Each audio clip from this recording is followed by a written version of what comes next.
Ed and Lorraine Warren, the most famous demonologists on the planet, maybe in history. I mean, I can't name any other demonologists. No doubt over their hundreds of cases, they've got lots and lots of secrets just waiting to be uncovered. Now, the Conjuring films are most likely where most of us know anything about the Warrens from. You know, had they not been made, they might have just stayed local New England legends. Notable for their contributions to a few famous cases like the Amityville Horror or the Haunting in Connecticut, a couple other notable ones. But no doubt it was James Wan's Conjuring franchise that made the Warrens into household names and made them not only iconic characters in horror canon, but storied real individuals. But how involved in the films were they, really? Well, unfortunately, Ed Warren passed away before the first one was ever made, so Ed never got to see any of the Conjuring movies. But Lorraine Warren served as a close consultant on them, ensuring that the stories are being presented in an accurate way, accurately depicting the Warrens' relationship as well. Now, of course, there are some liberties taken here and there with the scripts regarding the hauntings, but hey, that's Hollywood. That's how the Hollywood game goes. Fun little trivia for you might not know, even if you're a Conjuring superfan, but the real Lorraine Warren does actually appear in the first Conjuring. I know you're saying, of course she does. She and Ed are the main characters, but I mean the real-life Lorraine Warren is a cameo in the first Conjuring film in a blink and you'll miss it scene. During one of the lecture scenes, you can see her sitting up in the front 2 rows in the crowd. Look for the very old woman who looks about 30 years older than all the other extras. That's the real Lorraine Warren. The actress who plays Lorraine's character in the films, Vera Farmiga, maintained a very close and personal relationship with the real Lorraine Warren, calling her a very close friend. After she passed, on Instagram, Vera wrote, "She lived her life in grace and cheerfulness. She wore a helmet of salvation. She donned her sword of compassion and took a shield of faith. Righteousness was her breastplate, and she has touched my life so." Wow, that is an epic description of like anybody. That sounds like a hero from World of Warcraft, let alone a ghost investigator. And hey, my ghouls and goblins. If you're looking for more scary content, where else could you possibly go? You are already on Top 5 Scary. If you want more stories about the Warrens, cursed items, ghosts, cryptid, aliens, and a lot more, click subscribe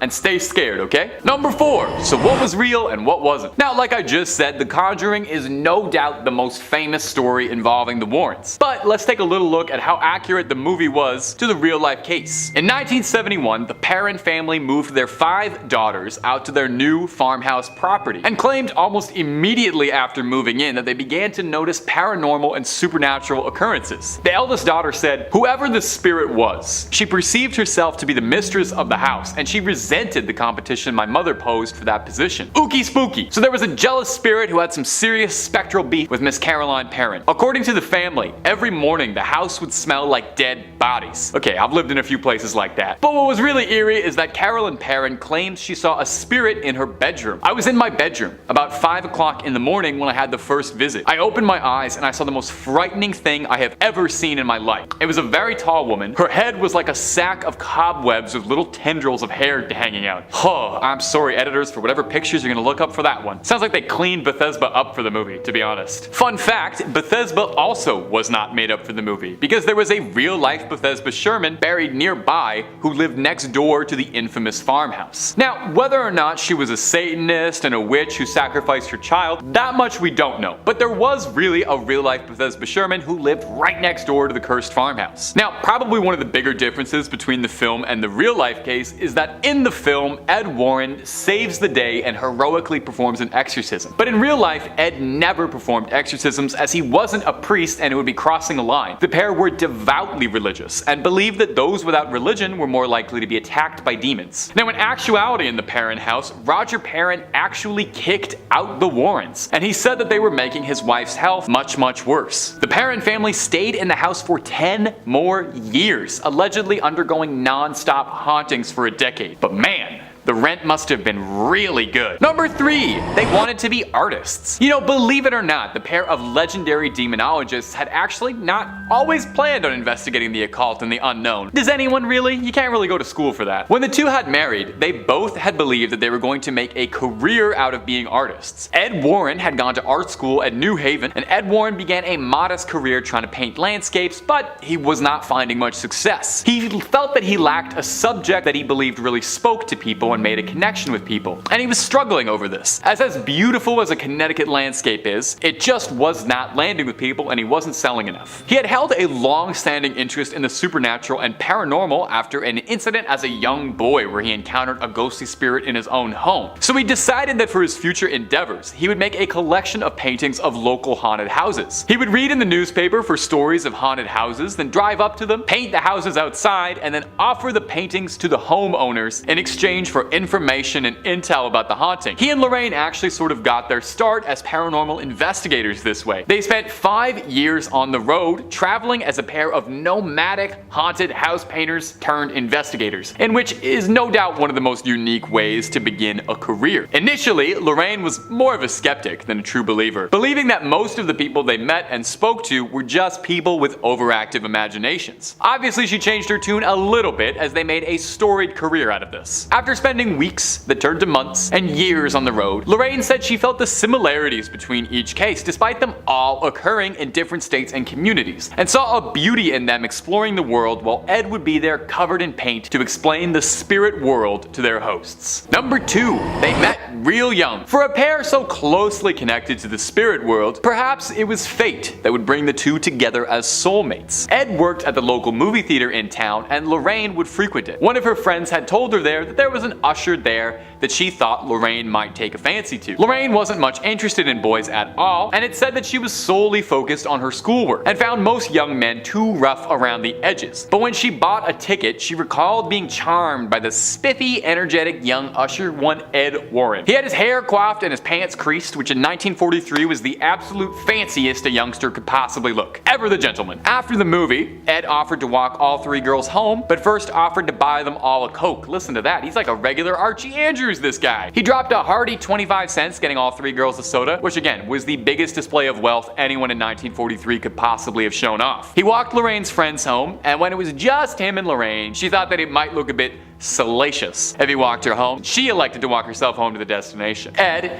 ever the gentleman, nodded and took off. Lorraine claims that when she saw Ed walk away, she didn't see him as a 16-year-old, but rather claims she saw him fully grown, saw him exactly as he would appear as an adult. She wrote in her diary that day that she found the man she was going to marry. Was it fate that had brought them together? Was it a divine purpose? Or were there just not that many cute boys in Connecticut at the time? Ed would be sent over to serve during World War II during the Navy, and he married Lorraine pretty much as soon as he stepped back in Connecticut, and the pair married when they were only 19 years old and remained married to the end of their days. Number 1. They never charged money. Now, over the years, Ed and Lorraine Warren have received their fair share of controversy, accusations, and allegations about their intentions. There were more than a few people over the years who accused them of being little more than charlatans and grifters who were exploiting money out of people who just didn't know any better. The thing is though, while there is absolutely a conversation and a discussion to be had about whether or not they were wildly exaggerating cases or intentionally adding and stretching stories out to make them more exciting for better books and better Hollywood movies, the thing is, as paranormal investigators, they never once charged money for their services. Like I mentioned before, usually their way in the door was to offer a painting. They never asked for money out of the residents of any of their haunted houses or cases that they'd investigated. They probably just asked for the exclusive film rights to the story, if anything, and that's probably not even a joke. The way they mostly made money was by traveling to colleges and universities and giving lectures on the occult and paranormality. Ed and Lorraine, despite calling themselves demonologists, and that being the term most commonly associated with them, insisted that they were educators before they were paranormal investigators. That was their main goal. They had always wanted to make people aware of what had existed beyond the veil of our world. They had a goal of discouraging people from getting involved in what they didn't understand, saying that most of the people they met were young college-age couples, and they had hoped that they could steer them towards a more righteous path. This is why they founded the New England Society for Paranormal Research to uncover mysteries and ended up working on 100 cases since its founding. Now today, the foundation is run by the Warrens' daughter Judy and their son-in-law Tony Spera, who has taken upon himself to maintain the Warrens' legacy, including running their famed museum of haunted objects. It's closed right now, hopefully just for some like rearrangement. Hopefully Annabelle didn't break loose or nothing, but it is hopefully reopening back soon, so you can get back to peering at that collection of haunted relics and cursed objects. Number 5. Ed Warren's haunted house. Ed and Lorraine probably spent more time inside haunted houses than most people spend inside regular houses. As the world's most storied demonologists, they certainly knew their way around a haunting. Was it their calling, perhaps? Ed Warren would disagree, saying he thinks a calling is something lofty and majestic in his own words, but rather he thought that it was something that had in fact guided him to becoming a warrior of the spirit world. Perhaps it was a twist of fate from the start that made Ed pursue his career in demonology, as the first house he had ever lived in as a boy was a haunted house. Makes sense, right? In fact, Ed Warren's first ever reported interaction with a spirit was when he was just a child. The Warren family landlady, who Ed Warren described as not particularly nice, hated kids, dogs, cats, and would sit by the window and yell at neighborhood kids. She lived above them and would pass. Ed describes an encounter when he was a young boy where he went upstairs and saw his closet door swing open by itself. Inside the closet was a small, floating dot of light that began to grow and grow and grow. In a few seconds, the light grew to the size of a person and manifested as the landlady, wearing that same scowl that Ed would recognize. Ed ran down and told his father what he had seen, who had told him to just forget it and never tell anyone. He wouldn't tell, but he certainly would not forget. And Ed Warren credits this incident with being the inciting event to inspire him to research the paranormal and to study the things that live beyond our world. Soon after this event, he would start to be reached in dreams repeatedly by dead relatives he had never met, including an aunt who would send him messages about his future, offering him guidance, and telling him that one day he would walk alongside priests but would not become one himself. He was attending a Catholic school while also living in a haunted house, a fact which amused him greatly as a boy. He said, although he didn't like going to church, he would pay extremely close attention to lessons about spirits and demons, as he knew it was going to be incredibly important in his life one day. And my ghouls and goblins, if you're looking for more facts and videos about Ed and Lorraine Warren, the cases they've studied, cryptids, aliens, and just about everything weird and unusual, Top 5 Scaries got all of that and then even more on top of that waiting for you. So click on through, find something freaky, creep on creeping on, and subscribe, maybe. Number 4. Lorraine's abilities. Much like her husband Ed, Lorraine would know from a very early age that the spirit world was reaching out to her. Barely even 3 blocks away from Ed Warren, Lorraine lived. Was it fate that had brought them together? Some divine purpose? Or a happy coincidence because they lived pretty close together? Lorraine Moran had a knack for extrasensory perception, and as a young girl had believed that everyone had this sixth sense that they had access to. She didn't know that we're not all psychic. Sorry, Lorraine. At the time, Lorraine was attending a private all-girls academy, and one Arbor Day, the nation's favorite holiday and every child's favorite holiday, her class was planting trees outside in the front, and Lorraine found herself distracted. She describes how as soon as the girls in her class had planted the sapling, she looked at it and saw it not as a sapling, but rather vividly saw it as a completely full-grown tree, with its branches stretching outwards into the sky, its leaves blowing and falling. Lorraine said it was indistinguishable from the real thing, not like a hallucination, like she could see it right in front of her. She said she couldn't even tell that it was a second sight. She was completely lost in the majesty of the tree when her teacher asked her what she was doing looking so intently. She said she had been staring at the full-grown tree. Her teacher, confused, asked her if she was seeing the future, and rather matter-of-factly, Lorraine responded that yes, she was. Although Lorraine thought answering honestly was the right thing to do, she was sent to a weekend church retreat to pray and pray and pray away her delusions. Lorraine learned rather quickly to keep mention of her extrasensory vision to herself, as most people in small-town Connecticut didn't quite understand her abilities. It wouldn't be until she was 18 years old and met Ed Warren that she would find a confidant who understood what she saw and how she could use her gift to help people. Number 3. How psychic is she? Naturally, Lorraine's psychic abilities came into some scrutiny. I mean, that does make some sense. I mean, you claim you're psychic, people are gonna ask you all sorts of annoying questions like, are you really? No one just trusts you. Interestingly, even Lorraine herself didn't fully believe in the paranormal until she made a career of it. In the beginning, Lorraine was wary of just about everyone they had met, and believed that the people who were reporting these hauntings or describing strange things in their home were just speaking with an overactive imagination, or were just making things up for attention. And save that point for later in the video, because that's gonna come up again. It was only after working several cases where she started to notice recurring trends between everything that they'd worked on and all the things that these cases were telling her that she started to believe that what she was doing was real and there was a grander connection to it all. After they started to become more well known for their work on the cases that inspired The Conjuring or the Amityville Horror, there was some outcry from people who said that Lorraine was faking this and the two of them were faking it. So to quiet her critics, Lorraine had herself tested by a doctor named Dr. Thelma Moss, who is a parapsychologist studying abilities outside the human experience. Researching things like extrasensory perception, the spirit world, Lorraine went for extensive psychic testing, and the doctor had reported that Lorraine was an above average clairvoyant. Ooh, put that on the fridge. In the 80s, Lorraine and Ed were renowned enough as psychics that even law enforcement officers took note of it, and had actually requested for Lorraine Warren's aid on a string of missing persons cases, believing the help of a psychic would be just what they needed, a move that was seen as a bit controversial at the time.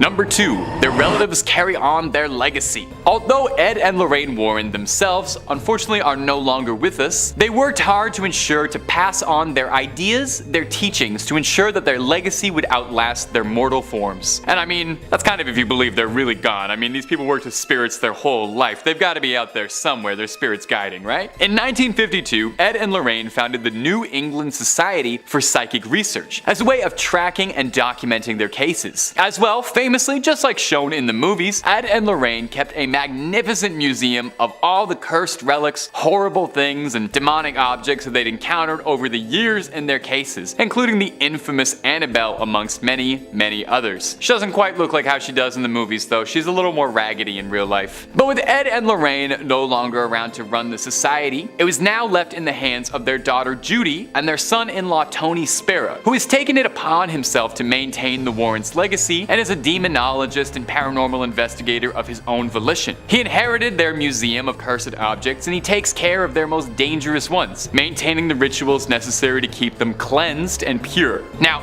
unfortunately, the museum is currently closed at the time of this video, but Mr. Spera is working to get it reopened to the public. Annabelle does tour though, if you're ever looking to catch her in your town. She's got a good agent, I guess, and she makes appearances all over at paranormal conventions. You can take a photo with her. She takes lots of photos with fans. She doesn't really answer too many questions though. She's not a big talker. Spera isn't the only of the Warrens' relatives trying to carry on their legacy, however. Their nephew, one John Zappis, who I've mentioned a few times on this channel actually, was inspired by stories and tales of his demonologist uncle as a boy and followed in their path, becoming a paranormal investigator himself and opening his own museum of haunted relics just outside of his home, just like his uncle. You gotta wonder if there's any members of the extended Warren family who don't have a museum of cursed relics and if they feel a bit left out. Zappis' museum, much like the Warrens, is blessed and anointed with holy water and monitored closely by a priest to make sure none of the haunted relics dwelling inside it worm their way loose. Number 1. Maybe it was all fake though. Well, it feels really wrong to end the video on this point, but it also felt really wrong to not mention it all either, and I thought it was either number 5 or number 1, and I settled on number 1 being a better ending. I believe any good skeptic or paranormal enthusiast must always ask themselves the toughest question when it comes to anything supernatural. Was it real, or were they just making it all up, okay? Every Mulder needs a Scully asking those questions. It's been a long-running debate and discussion as to whether or not Ed and Lorraine were really demonologists, or if they were just a pair of very charismatic storytellers, and it was a bit of a complicated ruse to sell a bunch of books and get some movies made. Now, since the Warrens have passed, several stories and more doubt has begun to creep out, decrying the Warrens as nothing more than grandiose storytellers. For one example, the lawyer in the Amityville Horror case, who was representing Ronald DeFeo, the assailant who slayed his family, admitted that a majority of the story involving the infamous haunting was all just that, just a story generated under his own admission that he made up over a bottle of wine with the Lutz family. That's the family that moved into the alleged haunted house, as a way of cooking up the story a little bit in the hopes of getting a retrial for Ronald DeFeo. Another example that came out was the haunting in Connecticut case. Very famous case. The Warrens wrote a book on it. There were a few movies made. The Warrens' book detailing their experiences with that case was called In a Dark Place. It was co-authored by Ray Garton, who who was a horror novelist who was asked to help out and punch up the novel a little bit. Garton had a bit of an issue though, because he said when he was interviewing the family involved in the case, he found that their stories didn't match up, and frequently they were contradicting each other describing the haunting. Garton asked Ed Warren for advice on what he should do about it, and Ed gave him this response saying, "Oh, they're crazy. You've got some of the story, just use what works and just make the rest up and just make it scary." Or what about the Enfield case, the basis for the second Conjuring film, which was greatly exaggerated,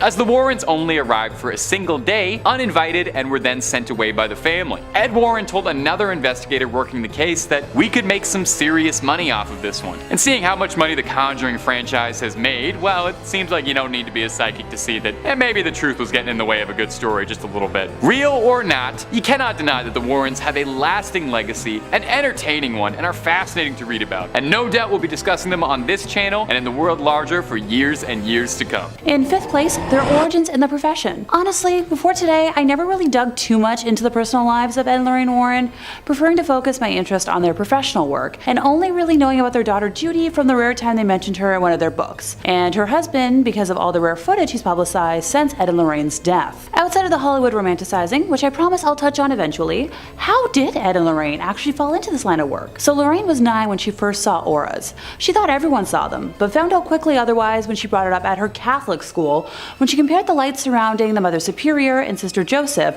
and was told immediately to never talk of what she saw ever again, learning to, hide her gifts or joke it off. Ed, on the other hand, grew up in a haunted house. He'd look into closets and see faces, one specifically of an old lady. The temperature in his room would drop and he would hear footsteps and heavy breathing. When he brought it up to his father, he was told that, there's a logical explanation for everything, and just leave it at that. So they both did their very best to try and ignore their gifts, wanting to live normal lives, but the universe threw them together and had different plans. Ed had a near-death experience while serving in the Navy during World War II, when the ship he was on collided with an oil tanker in the North Atlantic. A fire erupted and all of the men on the ship had to jump overboard. As Ed was in the icy water, he prayed for help and was soon rescued, believing it to be from cosmic interference. So after that experience, he returned home and asked Lorraine to marry him, and they got married almost immediately. After the war, Ed took up a profession as a fine arts painter, with the duo traveling from fair to fair to sell their wares, and eventually this became helpful during the beginnings of their work. They would research houses they believed to be haunted, and then, go to that house.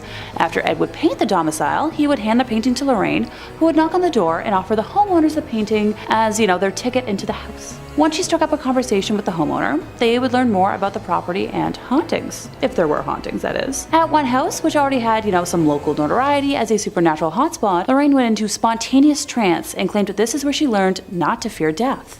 I thought there was more to that. In 4th place, we have the White Lady hoax. Just so we all have the same context going into this, the White Lady is the name of the ghost that haunts the Union Cemetery in Easton, Connecticut. So most locals believe her to be the ghost of Harriet Seeley, whose young son passed shortly after being born, with Harriet herself passing soon after. Legend believes she may have died in hopes of finding her son, and still wanders their final resting place searching him out. Other folks believe the White Lady is the ghost of a woman from the 1940s who killed her husband and later herself and is, doomed to wander the graveyard. Her physical description is the one thing that remains consistent.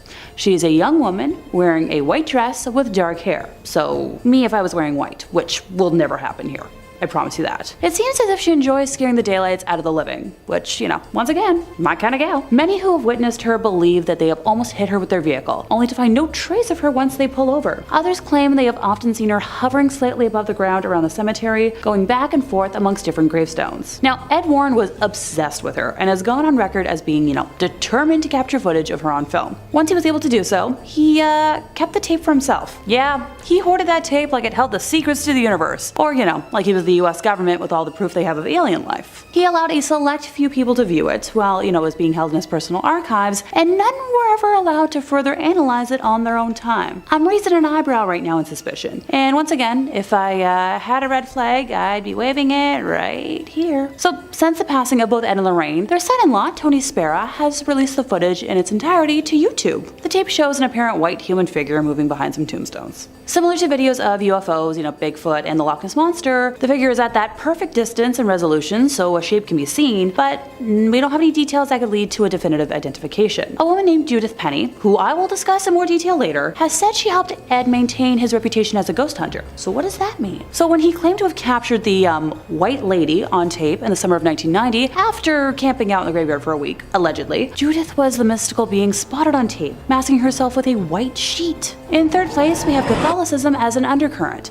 This is probably the only thing that has always bugged me, and while it might be less of like a secret in the gotcha sense, allow me to explain. Hauntings Ed and Lorraine spoke about were caused by people who refused to conform to traditional family values. Only people who submitted to the patriarchy and the church could be safe in their eyes. Their 1980 book, The Demonologist, kind of explains it all. That Ouija boards would get you haunted, but so would reading books about witchcraft, owning an image of a non-Christian deity, or attending conscious-raising groups. The horror in Amityville was supposedly aggravated when the unlucky homeowners engaged in the unholy pagan practice of, meditation. Addiction, depression, and disobedient children were all satanic. Hate, rage, despair, misery, drunkenness, and a sense of worthlessness will attract the demonic in a snap, according to Ed. One story in The Demonologist centers on a young woman who succumbed to evil after being fornicated with against her will. I do own this book, and I remember that not sitting super well with me. It was essential not just to stick with the status quo, but to be satisfied, with Ed going on record as saying,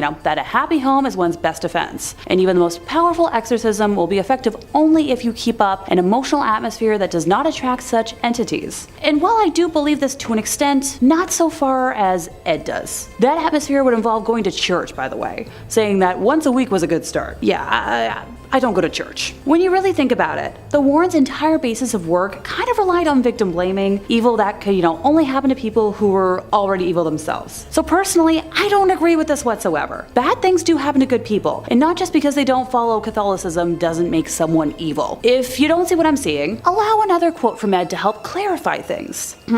People who do negative or patently unnatural things are essentially doing the devil's work for him and actually attract negative spirits to their side. Ed Warren was the homophobic brand of Catholic. Yes, I'm fully aware that not all Catholics observe this, and while most do not, Ed fell under that specific strain that sadly does. As a queer gal who didn't fully learn this until today, it kind of broke my heart that people who were so open to helping others in the unknown could be so close-minded. In second place, we have fraudulent items in the museum. So Ed and Lorraine were investigating numerous cases from the 1950s until they passed, right? And they founded like a whole society devoted to the research and investigation of the paranormal in 1952.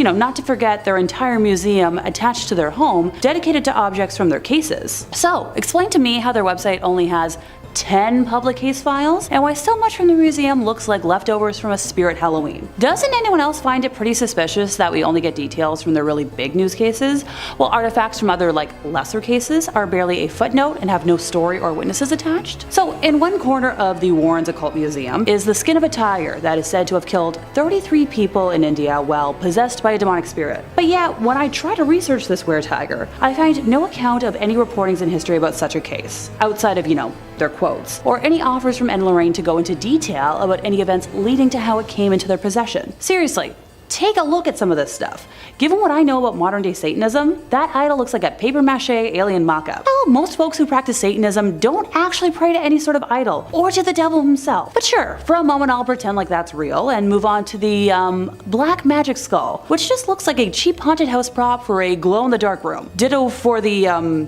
chilling masks. You know what, actually that's a lie. I've seen cosplayers make better masks. I'm not going to even try to rationalize the skull with horns or the recreation of the Witch of Monroe. Y'all don't need to see me fuming right now. In first place, their personal life. So if you watch the film franchise, you'd think Ed and Lorraine had a pretty ideal, wholesome, perfect Americana family style life. But the reality isn't so shiny or pure, despite what, they preach all the time. In the early 1960s, Ed Warren initiated a relationship with an underage woman with Lorraine's knowledge. Ed was in his mid-30s when he met Judith, who was exactly half his age. Yucky. Having not yet gained enough fame as a self-trained demonologist to pay the bills, Ed was working as a city bus driver in Monroe, Connecticut, while Judith was a student at Central High School in the nearby town of Bridgeport, who, conveniently rode his bus route. The two began an amorous relationship, according to a legal declaration from Judith in November of 2014. Heck, by 1960, 1963, she had moved into the Warrens' home, and for the next 40 years, she had a sexual relationship with Ed with Lorraine's knowledge. That same year, Judith was arrested after someone reported her relationship with Ed to local police because, busybodies everywhere. And she spent a night in the North End prison in Bridgeport while police tried to persuade her to sign a statement admitting to the affair. After she refused to cooperate, she was ordered by the court to report to a delinquent youth office for the next month. So, Ed, being the great guy he was, picked her up from school every week and drove her to the mandated meetings. Judith claimed that Ed told her many times that she was the love of his life. The Warrens explained her presence in the home as a niece or a poor girl who they had taken in out of charity and who helped them with office tasks. And she was mentioned in a lot of their books as being, like their secretary, most notably in The Demonologist, which I've already quoted a couple times today. What do you know? I own a copy. In May of 1978, while in her 30s, Judith became pregnant with Ed's child, and Lorraine persuaded her to have an abortion because the birth of a child could become public and any scandal could ruin the Warrens' business. Now, if that wasn't awful enough, Judith has also claimed that Ed was, on occasion, physically offensive to Lorraine. Judith described one night in particular where she saw Ed slap Lorraine so hard she lost consciousness. Early on, she said, she witnessed him backhand his wife. While it might be easy to dismiss all these claims as, hooey or someone trying to make something out of nothing, there's an interesting element from Lorraine that kind of proves this to be true. So when Lorraine signed on to consult on the Conjuring movies, she got a contract that states that the movies will not feature negative information about the Warrens, mentioning specifically intercourse with minors, youngling bad videos, anything to do with woman of the night, or sexual violence. Kind of weird to have to spell that out if you don't have anything to worry about. Now, this is where I was wondering, well, where was the daughter in all this? Judy is still very much alive. What does she have to say about it? She spent most of her years living with her grandma and not her parents, claiming that it was because her parents were always traveling, so it was the easier and safer option. Her parents told her that they took Judith Penny in so she could have a place to stay and watch their house. But their daughter could have helped watch the house if she lived with them. Just saying. Number 5. The Amityville Horror photo. The Warrens had been around, claiming to have seen 10,000 cases in their lifetime. But there are few of many cases that got them as much renown and people talking as the Amityville Horror case. Way before there were any Conjuring movies, way before it was a smash hit franchise, they were already making tons of movies about Amityville. The Warrens have been in the silver screen since the beginning. Amityville, Long Island was the center stage for the most infamous and strange case in America. In 1974, the house had been owned by the DeFeo family, until one day, Ronald DeFeo Jr. went one by one with a rifle and claimed the life of every member of his family, later going on and telling people that spirits had commanded him to do so. After this horrifying event, a year later, the Lutz family would move in, not much bothered by the house's dark history. In this market, you gotta take a good deal on rent wherever you can get it. During the first month of living there, they realized almost right away that something was wrong. Swarms of flies, banging noises, and spectral apparitions of monstrous animals or phantasmal beings that the real estate agent definitely did not mention. Now, the Warrens were called in as they were experts in the paranormal, and they were called in to investigate the haunting and see if there was anything they could do. They brought with them camera crews and tried to record their findings, most famous among them a photo of what appears to be the ghost of a boy with shimmering eyes staring down from the stairwell. It's truly chilling stuff. Now, it has to be addressed even by skeptic standards. Sorry, we gotta play Scully, it can't all be Mulder over here. That there is a lot of debate as to whether or not the Amityville Horror was more like the Amityville hoax. George Lutz, the father of the Lutz family, contacted the DeFeo's lawyer, William Weber, and said he was trying to get a book written up about the client. And Weber had told news media that the haunting was all just a story he had made up with the Lutz family over a bottle of wine, in the hopes of getting a retrial, and in the hopes of getting a little bit of change for the Lutz family. So, what do you think? Was this America's most famous haunting, or was it just a fantastic backdrop for a series of okay movies? And my ghouls and goblins, if you're looking for some more terrifying true tales, or tales that ain't so true, from ghosts to cryptids to aliens and a whole lot more, Top 5 Scary has all of that and then way more. Drop a like and subscribe and stay scared. Okay, moving on. Number 4.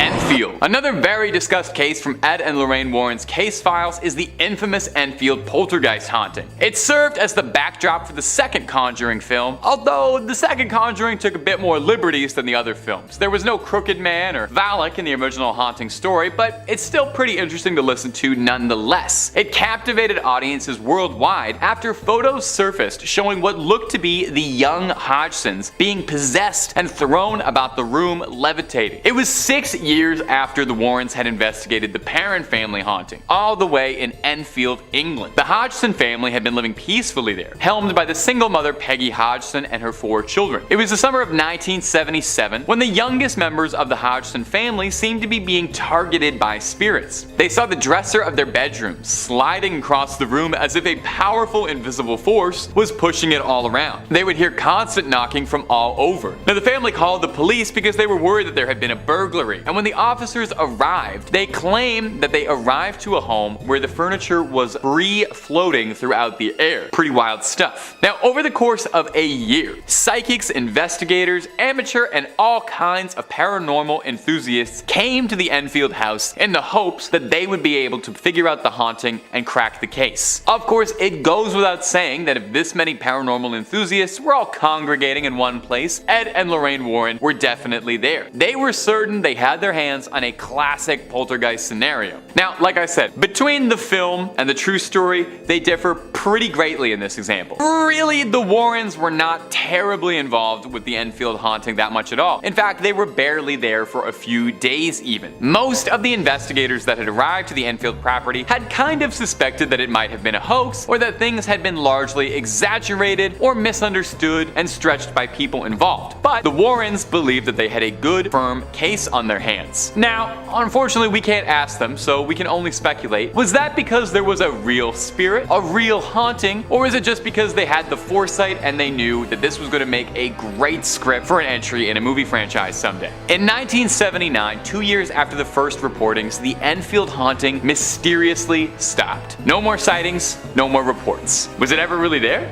Number 3, the Shadow Doll. When you enter the Warrens' Haunted Museum, one of the first things you'll see is this frightening little doll, affectionately dubbed the Shadow Doll. It's made of bird feathers and real human teeth. Oh, that's just lovely, thanks. It's currently owned by Tony Spera, the son-in-law of the late Warrens and the current proprietor of the museum. He offers a little bit of insight into the doll's unique history, saying it was originally acquired at an antique shop where it was being sold with the owner unaware of the doll's negative energy, which I feel that is totally on you. You're running an antique store and you're not a little bit concerned that someone came to you with a doll with real human teeth and bird feathers? I feel like you don't need to know that much about the occult or to be a big horror movie guy to know that is definitely cursed. If somebody comes in and drops a doll off at your store that has human teeth, your first response has to be to chuck that thing in the ocean, not put a $14.99 price tag on it. Oh, anyway, Spera claims the doll has an insidious little gift inside of it, and that's if you take a photograph of the doll and then the photo develops, you write a curse that you'd like to inflict on the back of the photo, and then you send it to your victim. The person who then opens the envelope and sees the doll in the photo will invite the curse into your home. And I know what you're worrying about right now. Are you cursed right now watching this video? Nah, you're good. I think digital photos are fine, and besides, I would never write any curses on any of these photos. And if I was ever gonna curse you, I would curse you to always make the right amount of pasta and have your crush text you back. I would only curse you something real nice. Now my big question about the Shadow Doll is, do you think it gets jealous having to share museum space with Annabelle? How hard must it be to be the second most famous cursed doll in a museum of cursed dolls? People come in all day to gawk at your movie star sister, get autographs and selfies with her, and you just have to sit and stew. No wonder the doll is cursing people. I think it's got some repressed aggression. Number 2, the Southend Werewolf. This is maybe one of the odder cases in the Warrens' history, which is really saying something since the only thing the Warrens ever investigated was incredibly odd cases. This one was back in England again, in Essex. The Warrens got word of a particularly unusual case. This wasn't a haunted house or a poltergeist or a suspected demon possession or anything. This was someone claiming they had come down bad with a case of lycanthropy. There was a bad moon rising over Essex. A carpenter by the name of William Ramsey had claimed that since his youth, he had been cursed into transforming into a werewolf. Not every night or on full moons, but seemingly random times, the spirit of a wolf would overtake him and he would go feral. It hurts seeing someone live out your childhood dreams like that. He claims that he's been plagued his whole life, and his first transformation occurred when he was a boy. He was playing outside when he felt an icy breeze coming over his skin, freezing his sweat to his skin. He then said he felt a primal bloodlust and hunger coming over him, and he was overwhelmed by a pungent, awful odor. He flew into a fit of rage and found himself shredding a fence post with the fence still attached and chewing at wire mesh. Now, for years he wrote this off as a strange incident. You know, something that every boy goes through when you're growing up. Puberty's a strange time. It wasn't until 1983 that the wolf came out to play again. William was out at the pub with his friends when he felt that familiar chill come over him. He felt the sweat freezing to his skin and excused himself to go to a bathroom, and claims that when he looked into the mirror, all he saw back was a wolf's unmistakable snout and yellow eyes staring back at him. He called a cab home but had to be held down by the driver because he was thrashing and lashing out at the driver and other passengers. Eventually, he composed himself. I think they gave him a milk bone, and he tried to live quietly after these incidents. It was in 1989 when Ed and Lorraine caught wind of the case. They invited him to get to Connecticut for a personal exorcism. I thought it was silver bullets that dealt with werewolves, but I guess that's probably a more permanent solution. Exorcism was probably the right way to go. Initially, William was skeptical, which I find kind of interesting. You'd turn into a werewolf, but you're skeptical that an exorcism will make a difference? Anyway, he ended up visiting, and reports claim that after a long night of violent thrashing, the wolf was finally exorcised, and since then, William Ramsey was able to find peace. And number 1, the satanic idol. I don't know, Ed and Lorraine, a satanic idol? A human skull? Well, those things sound like they could be haunted. Do you guys like haunted things? No way a satanic idol and human skull that were involved in dark rituals are haunted. No way. The skull was given to the Warrens as a gift, which is kind of an odd gift to someone, but hey, they were kind of odd people, so they were probably thrilled to death with it. Now, the idol is a different story. The tall, slender, bizarre idol doesn't immediately scream Satan or satanic, but you can take a look at it and you'd kind of be unnerved. This is not the kind of thing I would bring in off the side of the road. It's not the kind of thing you'd want to catch in the woods, and yet for one lonesome hunter, that is exactly what happened.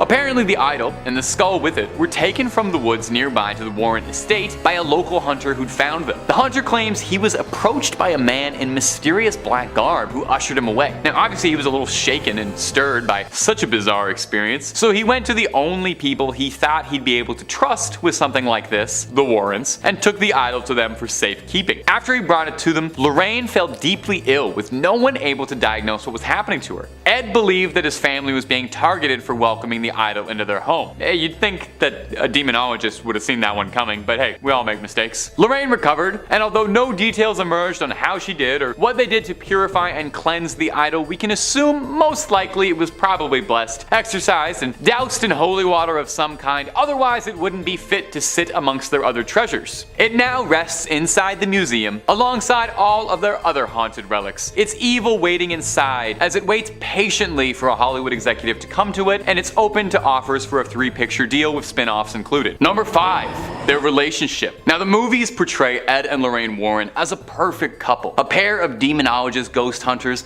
that nothing could possibly stand between. No demons, no spirits, no troubles in the marriage. Well, in reality, there are claims, pretty substantial ones, that the relationship wasn't quite as picturesque as the movies made it out to be. The pair lived with a girl named Judith Penny, someone who is notably absent through the movies. Judith later in life revealed some truly shocking secrets and allegations against the pair. She suggested that Ed acted violently to Lorraine behind closed doors, and claims that on more than one occasion he struck her. Penny said in a recording to The Hollywood Reporter, "Some nights I thought they might end each other's lives." Of course, the Conjuring movies are nothing like that, and portray them as a fairy tale storybook couple almost. It's a very stark contrast. The production company was strong-armed into showing the couple as loving as possible in a deal by Lorraine Warren for the films after Ed had passed away.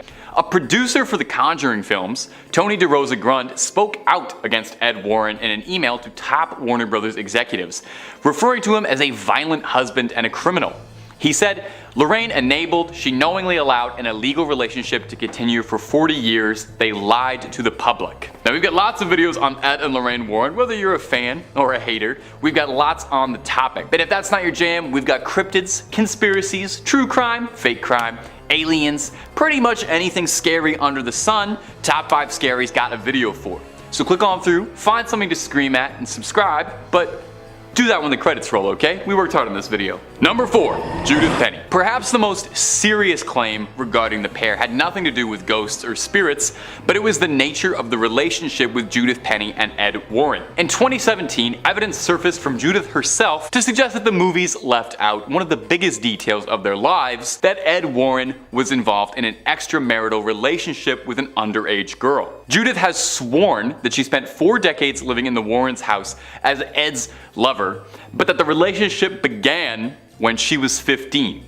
The claim goes on to state that the couple told people she was their niece or a poor girl that they had taken in since she had nowhere else to go. In 1963, actually, Penny was arrested and taken into custody after a concerned citizen who noticed this reported the nature of their relationship to local police. She was ordered by the court to attend a delinquent youth office for a month. Penny would tell that Ed would pick her up from school and drive her to these meetings. Now, obviously, these are substantial claims and serious allegations. These didn't come out until after Ed had passed, but perhaps the most concerning piece of evidence was a bizarre contract Lorraine demanded that New Line Cinema follow. This strange deal insisted that Lorraine serve as a consultant on all of the films, which makes sense, they're about her. Where it gets a bit odd is restrictions that said the films could not show the Warren characters engaging in any criminal acts, could not show Ed Warren committing any extramarital acts, or romantically involved with younger people. Very suspicious. One executive at New Line said they had never seen a deal like that before in their career. It certainly raises a very uncomfortable question: why would these things specifically be demanded not to be done?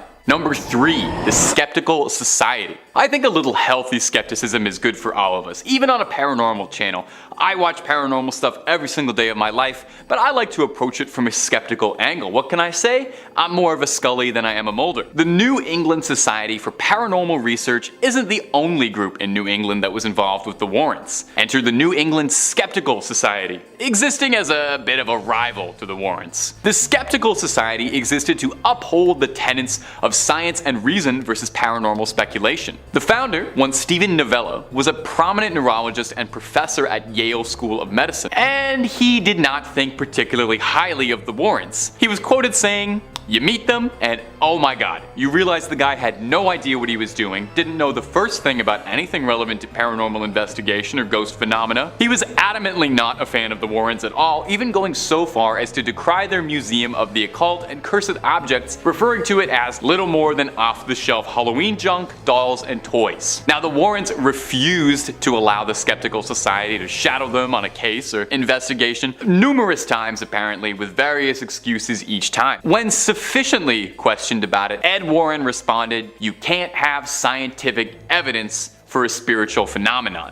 An outright investigation by the society printed in a newspaper read, "The Warrens claim to have scientific evidence which does indeed prove the existence of ghosts," which sounds like a feasible claim into which we can sink our investigative teeth. Now, what we found was a nice couple. Some sincere people, but absolutely no compelling evidence. Number 2. The White Lady Ghost. Continuing on with the Skeptical Society, the frequent detractor of the Warrens, many critics of the Warrens have noted their consistent lack of evidence for their cases. They've got a museum of cursed objects and haunted relics, but they don't seem to have any actual hard evidence of ghosts. The most prominent bit of evidence that they've ever put forward was a photo from the Amityville Horror case allegedly depicting a ghost descending a staircase, but there is a lot of evidence to suggest the Amityville case was a fraud as a whole, and should probably be questioned reasonably. One infamous ghost Ed Warren claimed to have seen was that of the White Lady Ghost, a ghost dressed in all white that haunted the Union Cemetery. Stephen Novello repeatedly questioned Ed, saying that if they had this video footage of a ghost somewhere,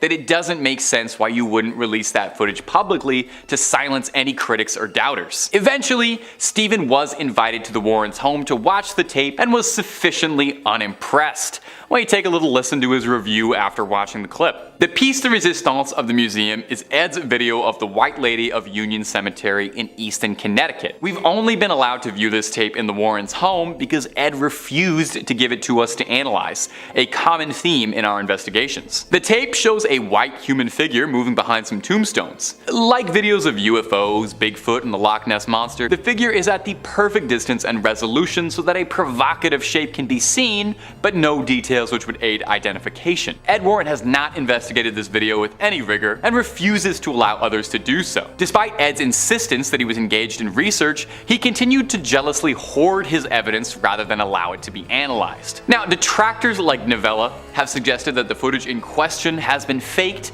and it was just someone in a sheet. This footage actually is available now. After decades and decades of just talking about it, you can see the footage for yourself. It's available now on their son-in-law's personal YouTube channel after Ed had passed, and I will admit it is a bit blurry. It is kind of hard to make out anything. Number 1, the Amityville hoax. Now, besides The Conjuring, one of the biggest cases the Warrens were ever involved in was the Amityville Horror. Before the Conjuring cinematic universe kicked off and they made 3 Annabelle movies, they were making films and books about the Amityville story. It gripped America as it was a truly bizarre haunting case. Well, except for the fact that there seems like there's a big pile of evidence to suggest the case was greatly exaggerated for the cameras and media. The book was a bestseller and the movie was a hit, but take a listen to some smaller inaccuracies. For one, the Lutz claimed that they found demonic footprints in the snow, but weather records around the time of the incident showed there was no snowfall.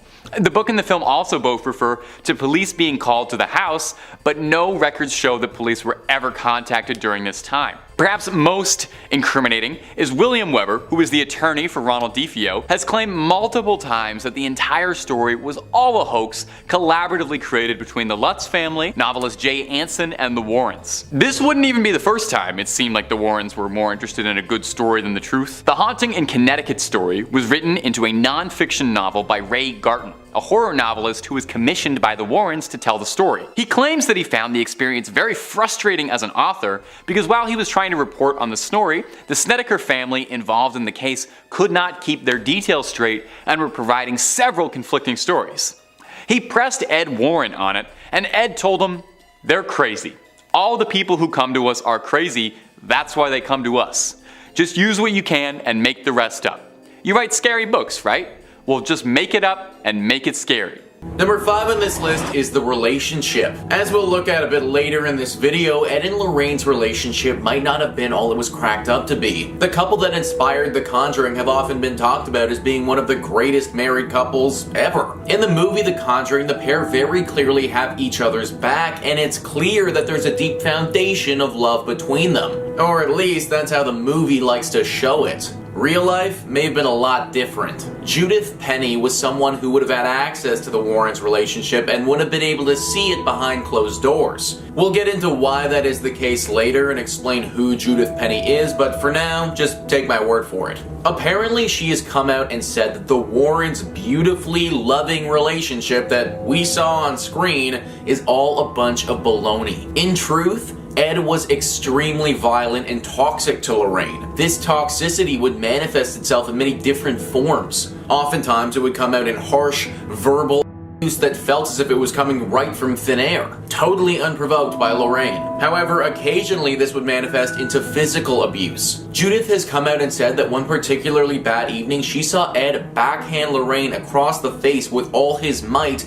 and apparently she lost consciousness. Now, Lorraine wouldn't just sit there and take the abuse either, she would fire her own shots as well. Judith thought that some evenings one of them wouldn't even be waking up the next morning based on how much they were fighting and how intense it would get. This has all the telltale signs of a horribly toxic relationship. The pair were just very good at hiding it. Number 4 on this list is the Amityville Horror story. I feel like you've heard this story before, guys. Arguably the most famous of all the Ed and Lorraine Warren cases, this singular case launched the pair onto the main stage as being some of the biggest demonologists and paranormal investigators on the planet. Therefore, it was incredibly important to their image and their brand that this story was believed by the public. Fact of the matter is, though, they made the entire thing up. Ronald DeFeo Jr. was the spark behind this entire story. In 1974, Ronald gunned down his entire family in that home for seemingly no reason. He was later sentenced to life in prison for his crimes and died behind bars at age 69. These murders were brutal though and were heard nationwide. That's why when the next family to move in claimed the house was haunted, it actually got a ton of attention. The family said that slime would appear all over the place with no apparent origin. Things would swing open and objects would fly around the room. The house itself could simply not warm up and would stay incredibly cold for weeks on end. The media got wind of this, and so did Ed and Lorraine. They went into this place and went on to have their most successful case ever, ultimately concluding that the house is in fact haunted. However, this just simply was never true. The family's lawyer later came out and said that they collectively made up this story together and thought it would get a lot of traction over a few bottles of wine. The Warrens' initial success literally started by a few drunk people deciding they were gonna pull a trick on everyone. Even though this news came out, the Warrens have always held strong onto the fact that the house was in fact haunted. Number 3 on this list is Judith Penny. Ed and Lorraine Warren were married right up until Ed died back in 2006. The couple had been together for a long time and shared quite the life together. I mean, think about all the crazy things that they did. I highly doubt that many people can say that they stopped ghosts around the world and became famous together. While they were at the height of their success, they looked like a power couple. A real duo that you wouldn't want to trifle with. Ed and Lorraine Warren together taking on the world one ghost or possession at a time. Well, during all of that, although it looked like it was just the two of them, there was actually a third. Judith Penny has come forward and said in a sworn statement that she had a relationship with Ed Warren for 4 whole decades. 4 decades where they were having an intimate relationship that the world had no idea about. Apparently, Judith moved into the Warren household when she was 15 years old back in 1963. Ed, who was in his mid-30s at the time, would sleep with her regularly, and Lorraine Warren was well aware of the entire thing. I mean, she obviously was, considering Judith literally lived with the pair in their own house. In fact, before Ed's big career of being a demonologist took off, it said that he would drive Judith's bus to school. How freaking creepy and gross is that, guys? Literally her school bus driver, but also her lover while she's 15 years old. This relationship apparently went on until 2003, 3 years before Ed finally passed away. Obviously, the Warrens didn't want any of this getting out to anyone and kept it very hush-hush. She even had to have when she became pregnant with Ed's child, and that was kept under wraps. What we thought was this power duo was actually a sick and twisted trio that we knew nothing about. The Warren family, before Lorraine died, came out and said that they had no knowledge of the alleged conduct. Number 2 on this list is the Lady in White. The Lady in White was a ghost that was said to haunt the Union Cemetery in Connecticut. This was another one of the Warrens' most famous cases and gained a ton of notoriety. Well, sorry to burst your bubble, guys, but it's fake. Let's roll a clip of what is supposed to be evidence of the Lady in White.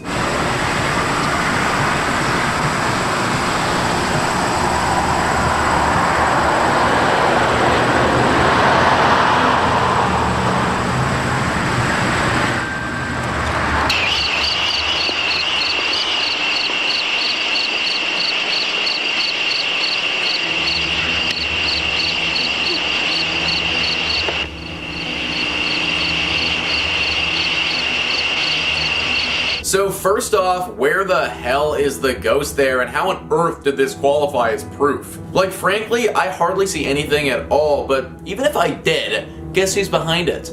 Judith. Yeah, the girl that Ed had an illegal relationship with was the Lady in White. Literally dressed up in a sheet, and the pair took some grainy pictures and videos together and claimed it was evidence. Just another secret that the Warrens tried to hide, but eventually it's bubbled to the surface. And finally, number 1 on this list is the smoke and the mirrors. We've already talked about the Amityville Horror House and the Lady in White here, and about how they're all fake. Well, guess what, folks? I hate to do this to you, but they ain't the only ones. Everything the Warrens did was just a bunch of smoke and mirrors. This mural haunting saw other experts come in and look at the space. Nothing was wrong with it. Some of the exorcisms they performed, those people weren't really possessed by the devil. They were mentally ill people that the Warrens were preying on. The whole story about how they cured someone of being a werewolf, like, that doesn't even make any sense. Smoke and mirrors. that's what the Warrens' career was. Now, that's not to say that they didn't inadvertently stumble upon something paranormal every now and again. I mean, if you believe in that sort of stuff, then they must have, based on how active they were in the community. But basically, a lot of our favorite stories that rocketed them to the top of the demonology community are completely fraudulent. I guess it's not the worst thing in the world to know that we aren't living among as many ghosts as the pair claim that we were. Number 5 on this list is the haunting in Connecticut. This haunting is the haunting of the Snedeker family. Listverse writes, after renovations on the house were complete, Carmen Snedeker entered the basement for the first time. There, she found embalming equipment and body tags with the names of the deceased. The family soon realized that the house was infested with demons. Carmen witnessed the water in her mop bucket turn a different color. She recalled the mop water was blood red. I mean a deep, deep red. It made my skin crawl. The middle son said the lights were coming on and off and on and off even though there was no bulbs in it. Ed and Lorraine Warren assisted in performing an exorcism on the house, which has brought closure to the family. Since then, no further paranormal activity has occurred. The Snedeker family remained in the house for 2 more years before they relocated to Tennessee. So guys, all of this is well and good, and it's what the Warrens want you to believe. Is it true? Probably not. You see, they had someone come in and write a book about the events that happened here. He went in and interviewed the family multiple times, and it turns out that they couldn't keep their story straight at all. They were all over the place, and it felt like nobody actually knew what happened. Then he went to Ed and told Ed that he can't write this story because nobody has any idea what actually went down. And you know what Ed said? Just make it up. That's literally what happened, guys. The story about this place is just made up, and it was probably never even true to begin with. Also, while literal mop buckets were filling up with blood downstairs, the upstairs neighbor was totally fine and just living their life. Seems kinda strange that the demonic possession would differentiate between floors, but I guess that's what the Warrens want you to think. Number 4 on this list is the vampire girl. Now this is one of those cases that, if it's true, doesn't get enough of the limelight. The Warrens have dealt with werewolves before, and we actually looked into the South End werewolf and what it's all about in one of our previous videos. But this vampire case, it never really gets talked about. The Warrens were brought in to deal with an 18-year-old girl who was going down a path of vampirism. This girl was very interested in death and the underworld. She started performing satanic rituals by herself and, as you'd expect, ended up becoming possessed. The possession was clearly vampiric in nature, and the demon was hungry for blood. It's said that she would wait in cemeteries for unsuspecting victims and then attack them right when they got there. It was reported that 16 people were bitten by this girl, and she would actually drink their blood. To my knowledge, nobody was killed, but there were obviously some pretty serious injuries involved. Now what strikes me as odd is why this case hasn't been discussed more. It almost feels a bit like a secret because it's never brought up and largely forgotten about. Yet, when you consider what actually happened and the events that transpired, this is one of the most shocking things they ever did. The fact that we don't bring up this case and talk about it more actually leads me to believe that if there is any truth to be had in the Warrens' exploits, it might be here. Maybe they were actually trying to protect the world from the truth here. The truth that vampires are potentially real. Number 3 on this list is Ed's relatives. This is something that really doesn't get mentioned a lot, but Ed Warren saw demons just like the rest of the people he tried to help. I think the media often portrayed the Warrens as these almost superhuman individuals who were impervious to the will of paranormal entities, but Ed certainly struggled with this growing up and for much of his life. Apparently, Ed would be frequented by the ghosts of long-past family members. These paranormal entities would speak to him and tell him to do things. He was pretty private about what they would say to him, but we know that he did in fact get frequented by them. Who knows what they could have told him to do though, or how long he was seeing these visions. I think the reason that this was kept under wraps for a while was to preserve Ed's image as the person who comes in and saves people from these paranormal entities, rather than potentially somebody who suffers from them as well. Number 2 on this list is Oren Cheyenne Johnson. This is the the infamous devil made me do it case. Arne Cheyenne Johnson killed his landlord in 1981 by stabbing him to death. When he was brought to court though, he claimed that he was not in control of his actions and the devil literally possessed him and made him do it. Now this is pretty serious stuff, so how does Ed and Lorraine Warren fit in? Well, it's been speculated that Ed and Lorraine might have made the entire thing up, which effectively means that they were trying to get a murderer to go free based on a blatant lie. Johnson had a brother-in-law whose name was David. David was mentally ill. He needed professional help. The Warrens saw this as an opportunity and decided to try and exploit it. They came in and tried to manipulate the family to say that David was initially possessed with a demon and that Johnson came in, told the demon to take his body instead, and saved David from said demon. If the public believed this, then the Warrens would be smack dab in the center of a massive demon case. David and his family would get a lot of money from publicity deals, and the murderer Johnson would get off scot-free. It was a win-win-win for everyone except the justice system. Well, David's family wasn't happy about it after some thinking. They ended up suing the Warrens, claiming that they manipulated them and tried to get a guilty man to walk free, which if everything that I just said is true, they did actually do. Just another secret that came out that they didn't want to be revealed. And finally, number 1 on this list is Annabelle. In our last part of the series, we were breaking down some of the Warrens' cases and talking about how some of them may have been fraudulent. Well, a lot of you were commenting on that video asking about one of their most famous cases that I haven't brought up yet.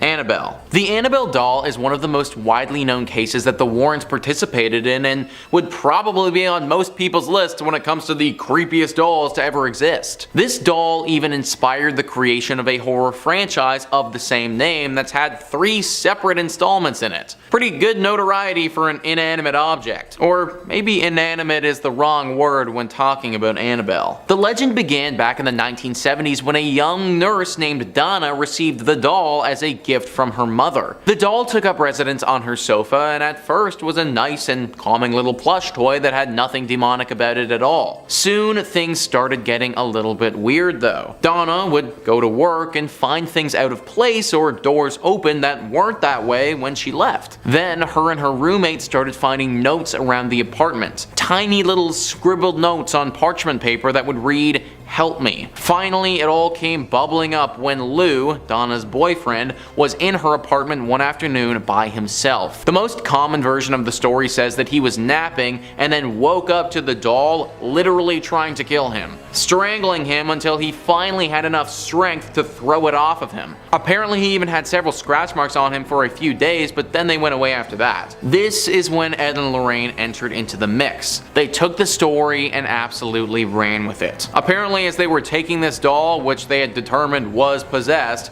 as they were taking it back to a safe place, it tried to crash their car several times and only putting holy water on it would stop this interference. Of course, no one else was actually in the car at the time, so we just sort of need to take their words for it. And that's actually the thing with this story. The only actual evidence or proof about this doll is that they told people it was haunted. There's no video of it moving, there's no pictures of it acting crazy. Anytime I've seen it, it just looks like a regular doll. Because of this, we can't say that it's fake, but we also can't really say that it's real either. I will say, after everything we revealed in the last video, I'm starting to have a hard time just accepting what Ed and Lorraine tell me. So honestly, Annabelle being fake could definitely have been another one of those secrets that they just didn't want us knowing about. Number 5 on this list is the Dark Magic Doll.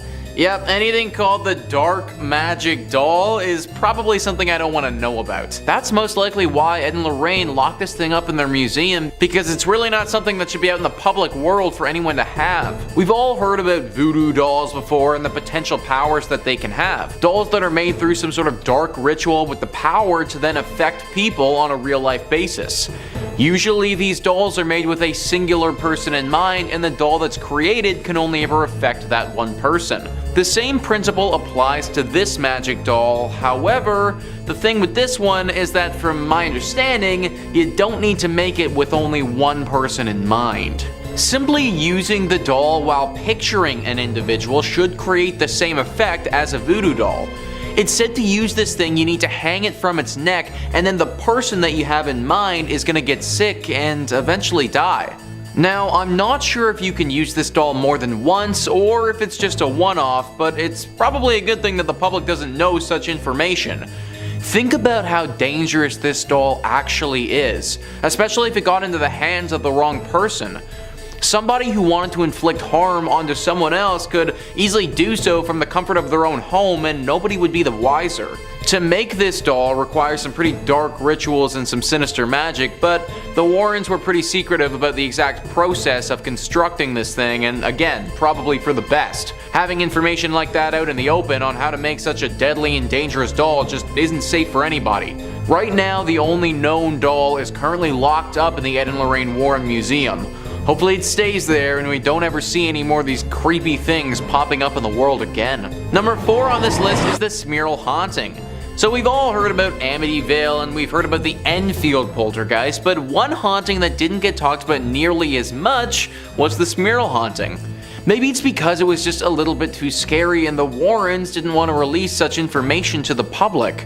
An article discussing the 7 best cases from Ed and Lorraine writes, in 1974, Jack and Jeanette Smyrl moved into a house on Chase Street, West Pittston, Pennsylvania. Strange occurrences followed, leading the Smyrls to believe that a demon possessed their home. They claimed the demon had slammed their German Shepherd into a wall, bit Jack's ear, and pushed one of their daughters down a flight of stairs. Both Jack and Janet were said to have been assaulted by the demon. In 1986, they contacted Ed and Lorraine Warren, who confirmed that their house was indeed haunted. Ed Warren would go on to say that he had witnessed a dark mass form inside the home and that the demon had left him a message telling him to get out.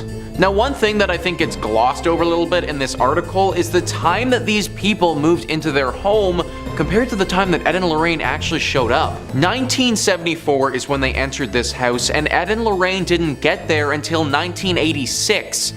These people were living in a home that was severely haunted, so much so that they were getting assaulted by a demon, and they were living there for over 10 years.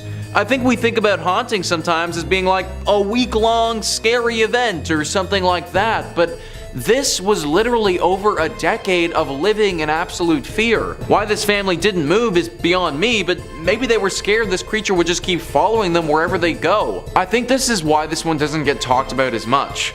6 months is one thing, but 10 years is totally different. Ed and Lorraine knew that and probably didn't want to scare the public into thinking that they could get haunted for potentially their entire lives. Number 3 on this list is the African fertility dolls.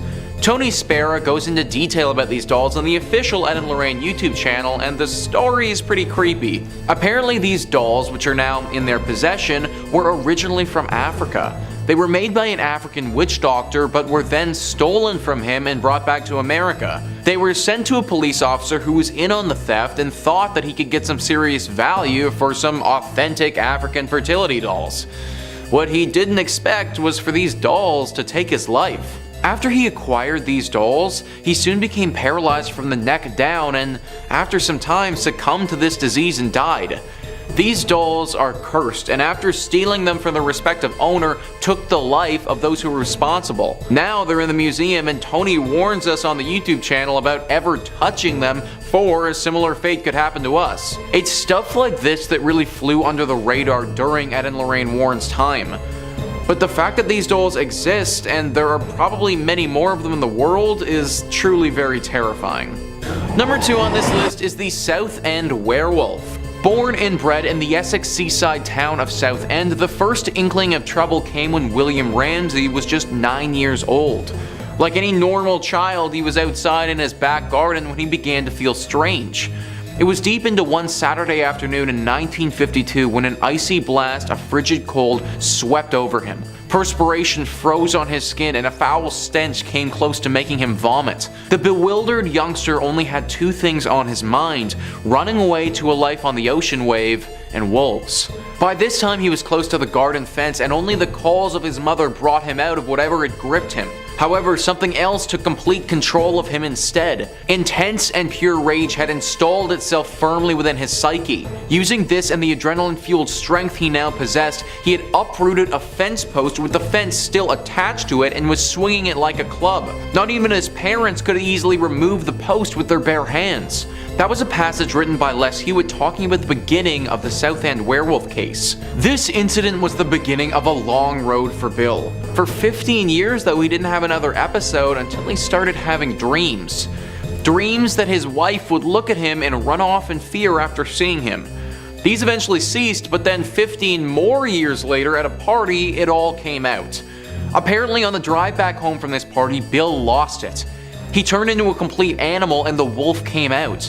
Scratching and biting at the driver, Bill had completely turned into a werewolf. His body changed too. His shoulders hunched, his nails grew to claws, his humanity had completely left him. The Warrens were then brought in to help him and had to perform several exorcisms to get rid of this werewolf presence. Think about this entire story though. Bill, to my knowledge, hadn't been bitten by a werewolf or had any extended exposure to one. He just became one. How scary is that?